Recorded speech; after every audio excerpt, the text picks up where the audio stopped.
Hi ಎಲ್ಲರಿಗೂ ನಮಸ್ಕಾರ. ಇವತ್ತು ನಾನು ನಿಮಗೆ ನಮ್ಮ ಹಳ್ಳಿ ಸ್ಟೈಲಲ್ಲಿ ಸೊಪ್ಪಿನ ಪಲ್ಯ ಮಾಡೋದು ಹೇಗೆ ಅಂತ ಹೇಳ್ಕೊಡ್ತೀನಿ ಬನ್ನಿ. ಒಂದು ಕುಕ್ಕರಲ್ಲಿ 1-2-3 ಸ್ಪೂನ್ ಎಣ್ಣೆ ಹಾಕ್ಕೊಳ್ಳಿ. ಅದಾದಮೇಲೆ ಸಾಸಿವೆ, ಅದಾದಮೇಲೆ ಜೀರಿಗೆ, ಆಮೇಲೆ ಕಡಲೆಬೇಳೆ, ಹಾಗೆ ಜಜ್ಜಿಟ್ಕೊಂಡಿರುವಂಥ ಬೆಳ್ಳುಳ್ಳಿ, ಕರಿಬೇವಿನ ಸೊಪ್ಪು, ಈರುಳ್ಳಿ ಎಲ್ಲದನ್ನು ಹಾಕಿ ಚೆನ್ನಾಗಿ ಫ್ರೈ ಮಾಡ್ಕೊಳ್ಳಿ. ಅದಾದಮೇಲೆ ನಿಮಗೆ ಯಾವುದಾದ್ರೂ ಕಾಳು ನೆನೆಸಿರೋ ಅಂಥ ಕಾಳನ್ನ ಹಾಕ್ಕೊಳ್ಳಿ. ನಾನಿಲ್ಲಿ ಹೆಸರುಬೇಳೆ ಸ್ವಲ್ಪ ಅವರೆಬೇಳೆನ ಯೂಸ್ ಮಾಡ್ತಾಯಿದ್ದೀನಿ. ಅದಾದಮೇಲೆ ಒಂದು ಅರ್ಧ ಟೊಮೊಟೊ, ಹಾಗೆ ರುಚಿಗೆ ತಕ್ಕಷ್ಟು ಉಪ್ಪು ಎಲ್ಲದನ್ನು ಹಾಕಿ ಚೆನ್ನಾಗಿ ಮಿಕ್ಸ್ ಮಾಡಿ, ಅದಾದಮೇಲೆ ಹೆಚ್ಚಿಟ್ಕೊಂಡಿರುವಂಥ ಸೊಪ್ಪನ್ನ 1-2 ನಿಮಿಷ ಹಬೆಯಲ್ಲಿ ಬೇಯಕ್ಕೆ ಬಿಡಿ.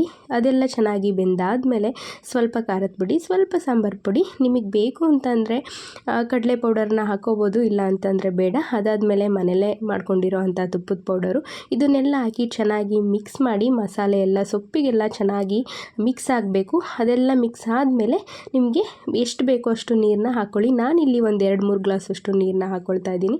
ಆಮೇಲೆ ರುಚಿಗೆ ತಕ್ಕಷ್ಟು ಉಪ್ಪು, ಸ್ವಲ್ಪ ತೆಂಗಿನಕಾಯಿ ಎಲ್ಲ ಹಾಕಿ ಲಿಡ್ನ ಕ್ಲೋಸ್ ಮಾಡಿ 1-2 ವಿಷಲ್ ಬರ್ಸ್ಕೊಳ್ಳಿ.